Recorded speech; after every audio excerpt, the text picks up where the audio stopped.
Pemirsa, ada hal menarik dalam pernikahan putra sulung Presiden Joko Widodo yaitu Gibran Rakabuming Raka dengan Selvi Ananda. Pekan depan para tamu undangan akan dibawa dengan becak.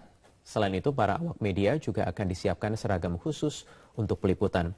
Informasi terkini atau selengkapnya kita akan bergabung dengan Putri Nurul Ilmi dari Solo, Jawa Tengah. Putri, sejauh ini persiapan becak yang akan digunakan sebagai media transportasi nanti dalam pernikahan Gibran dan Selvi, bagaimana persiapannya? Wahyu, pada pernikahan putra pertama Presiden Republik Indonesia Joko Widodo yakni Gibran Rakabuming Raka dengan Selvi Ananda, beca akan digunakan dalam mengangkut para undangan dari dua lokasi parkir, yakni yang berada di Lapangan Sumber dan Lapangan Banyu Anyar yang berjarak sekitar 1 km menuju ke gedung resepsi yang berada di Gedung Sababwana. Ada sekitar 200 unit beca yang disewa oleh Gibran dan juga Selvi dari 19 pangkalan beca yang ada di Kota Solo. Nantinya ke 200 pengemudi beca ini akan dibayar sekitar 200.000 dan akan menggunakan pakaian khas Kota Solo yakni seragam lurik serta juga blangkon. Ke 200 pengemudi ini juga akan berlokasi di Lapangan Banyu Anyar dan juga Lapangan Sumber. Pakaian penggunaan dari beca sendiri dipilih karena beca merupakan kendaraan khas Kota Solo dan juga ramah lingkungan. Salah seorang pengemudi beca yakni Sardi Ahmad mengatakan kesenangannya karena bisa ikut berpartisipasi dalam pernikahan Selvi dan Gibran dan mengatakan akan mempersiapkan becanya sebaik mungkin. Berikut kutipan wawancara kami dengan Sardi Ahmad, salah seorang pengemudi yang akan ikut berpartisipasi dalam pernikahan Selvi dan Gibran. Dari Pemkot kan tidak menyediakan untuk perbaikan atau untuk pengecekan dan sebagainya. Kita akan tetap mengadakan bahwa beca itu tetap beca yang bagus atau yang baik. Maksud saya komplit, tidak mengecewakan nanti penumpang nanti. Wahyu. Ya, Putri, sementara untuk media atau wartawan yang nanti akan meliput acara resepsi Gibran dan Selvi, bagaimana persiapannya? Kabarnya juga ada persiapan khusus dengan baju dan lain-lain khusus untuk wartawan.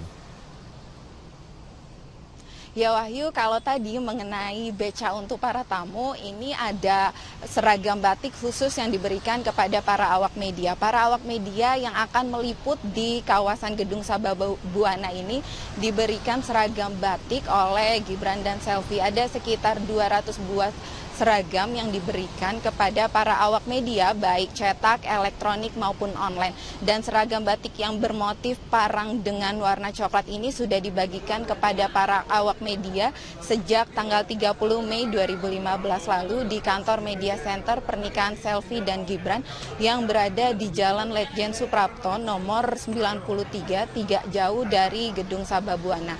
Nantinya para awak media ini akan memakai seragam batik saat berada di lokasi gedung pernikahan yakni di Gedung Sababwana atau ring 1 dari pernikahan resepsi dari Selvi dan Gibran berlangsung.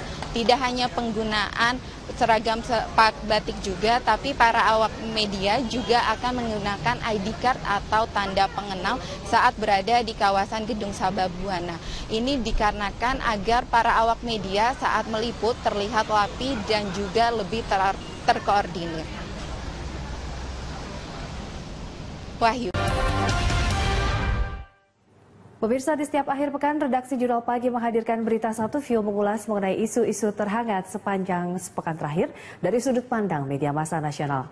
Kita akan membahas mengenai istilah sementara Partai Golkar, ijazah palsu pejabat dan juga bentrok TNI Angkatan Udara dan Kopassus. Ini merupakan pilihan isu redaksi Jurnal Pagi dan kini telah hadir Wakil Pimpinan Redaksi Indopos Volber Sialagan. Selamat pagi, Bang Volber. Kita lihat di sini kalau kita lihat sudut pandang dari istilah sendiri ya. Istilah sendiri menimbulkan ekses ya atau polemik baru begitu terkait siapa yang akan mendaftarkan dari pimpinan daerah begitu pada Pilkada 2015. Ya, sebenarnya Partai Golkar ini sebenarnya sedang dikejar oleh waktu.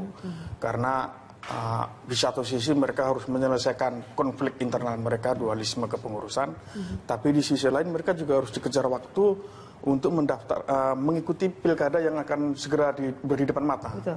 Nah, dualisme kepengurusan ini harus segera diselesaikan karena KPU tidak mau ikut larut dalam konflik itu, sementara KPU sendiri hanya berdasar pada SK Kementerian Hukum dan HAM yang paling terakhir. Baik. Ya, jadi artinya kubu Agung Laksono begitu ya, dari SK Kemenkumham tersebut begitu. Tapi yang menjadi masalah adalah putusan PT UN dan Pengadilan Negeri Jakarta Utara sudah membatalkan SK dari Kementerian Hukum itu. Artinya Kementerian Hukum harus membuat SK baru.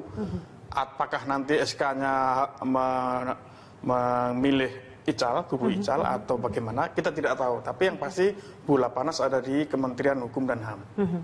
Artinya ketika nanti dinamikanya akan seperti apa? Mungkinkah akan terjadi lagi kisruh seperti yang sebelumnya begitu?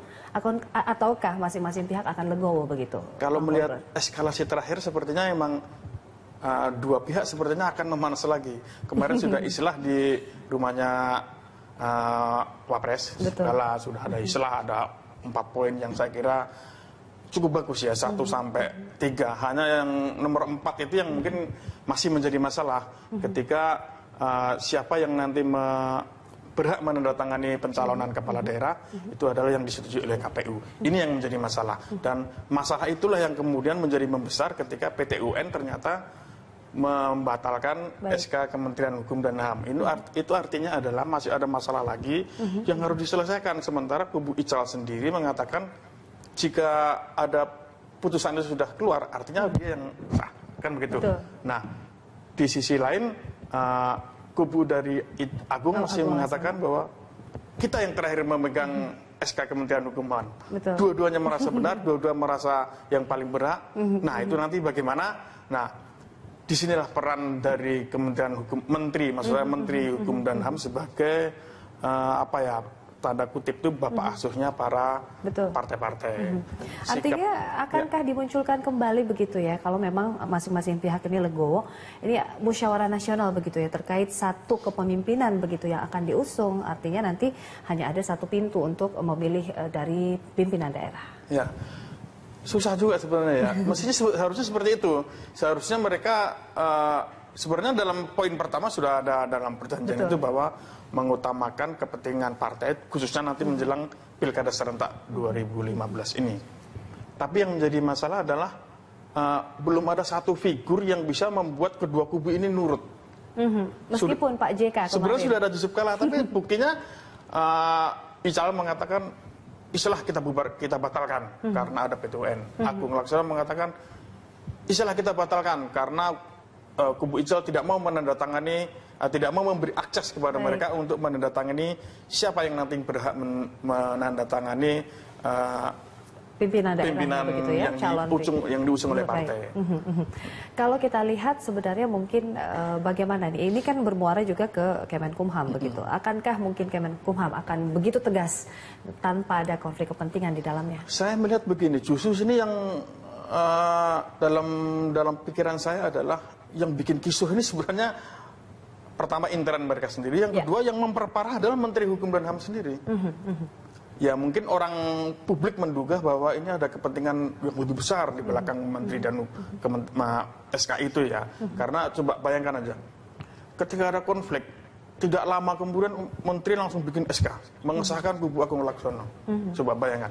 Padahal untuk sebuah partai yang besar dengan kepentingan yang sangat besar, dia dengan sangat mudah sekali membuat SK. Mengakui kepengurusan Agung Laksono dan tidak mengakui kepengurusan Ical. Padahal semestinya kan dia harus turun dulu, melihat faktanya bagaimana. Dia berusaha mendamaikan dulu, dia sekuat tenaga mendamaikan kedua kubu. Lalu kemudian setelah proses itu lama dan ada berbagai cara yang sudah dilakukan dan ternyata masih baru dia membuat sikap, kan seperti itu mestinya kan. Tapi ini tidak. Dia belum melakukan apa-apa untuk melakukan untuk mendamaikan kedua kubu, dia langsung, itu artinya dua kubu sudah panas, dia sudah mengambil posisi di antara dua pihak ini. Saya kira ini adalah tanggung jawab dari Kementerian Hukum dan HAM, salah satunya adalah tanggung jawab Menteri Hukum dan HAM untuk memperbaiki lagi kondisi partai ini, meskipun dia bukan orang Golkar, tapi untuk menepis dugaan-dugaan bahwa ini ada kepentingan yang lebih besar. Karena orang tahu kalau Golkar bermasalah, siapa yang untung? Golkar adalah oposisi.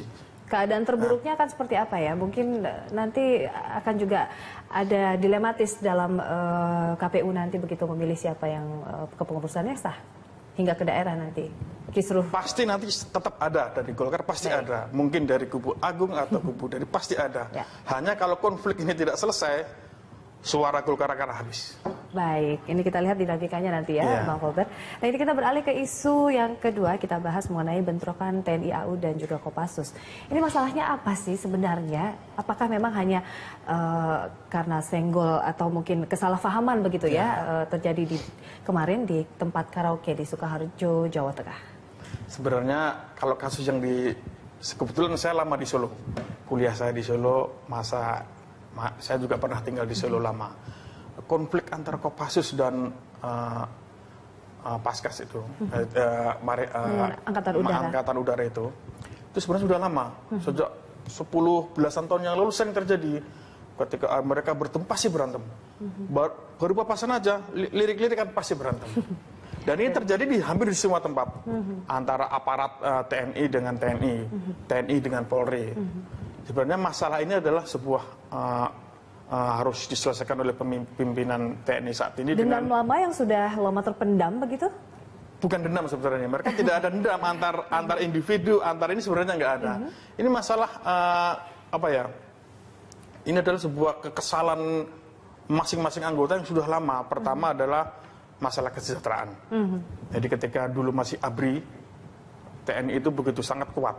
Mereka bisa dalam berbagai faktor mereka bisa masuk dalam sektor ekonomi, sosial, politik dengan fungsinya macam-macam mereka.